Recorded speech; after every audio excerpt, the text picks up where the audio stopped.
Oui, salut Camille, c'est Johan en direct du studio Prime Golf Academy. Donc, nous allons un petit peu analyser tes chiffres du jour et nous allons aussi parler de ce que nous avons fait un petit peu la veille. Donc, rapidement sur la veille, l'angle d'attaque était extrêmement faible, autour de 0,2 pour un faire 9.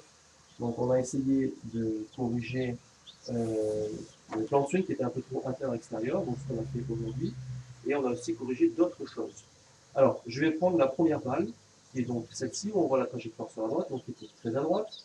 Donc, sur cette série de balles d'aujourd'hui, les angles d'attaque étaient plutôt bien corrigés parce qu'on était aux alentours de moins 3,9 de moyenne et moins 5 sur celle-là, donc c'était relativement très bon. Mais par contre, on avait un problème de balles qui était souvent à droite. On va le voir sur, si je clique sur tout. Donc, toutes les balles étaient à droite, sauf la dernière qui est évidemment celle qui a été corrigée. Donc, je repars sur celle-ci.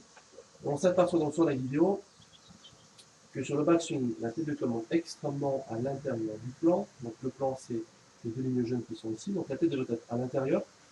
Et la face de club ici est extrêmement ouverte. On devrait l'avoir plutôt parallèle à la colonne vertébrale. Donc les deux lignes rouges devaient être parallèles. Ici, ce n'est pas le cas. Donc ce qui explique pourquoi la face de club est ouverte très à droite et pourquoi la balle est partie en droite. Donc quand on redescend, le club, lui, est à peu près dans le plan, puisqu'il revient dans le plan jaune. C'est pour ça qu'on a acheté un club qui est relativement correct. Mais on a toujours ce souci de cette face de club qui est ouverte à droite.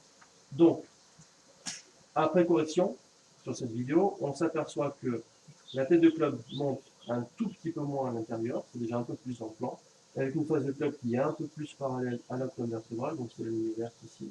Et on a donc du coup un club qui revient toujours dans le plan, complètement, et une phase de club qui est droite, donc c'est pour ça qu'on a un chemin de club qui est relativement bon, et une phase de club qui est très bonne, et c'est pour ça qu'on a une balle qui est droite à la cible.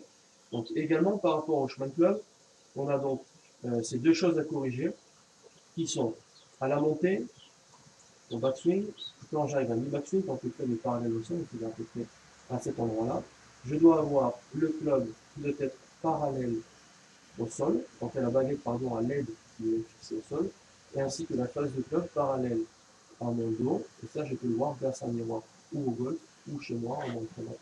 Donc ça ce sont les deux choses qui sont respectées comme si tu veux faire des balles droites et longues. Et c'est pour ça que tu as donc un très bon carré de 110 mètres qui correspond exactement à la moyenne du cours.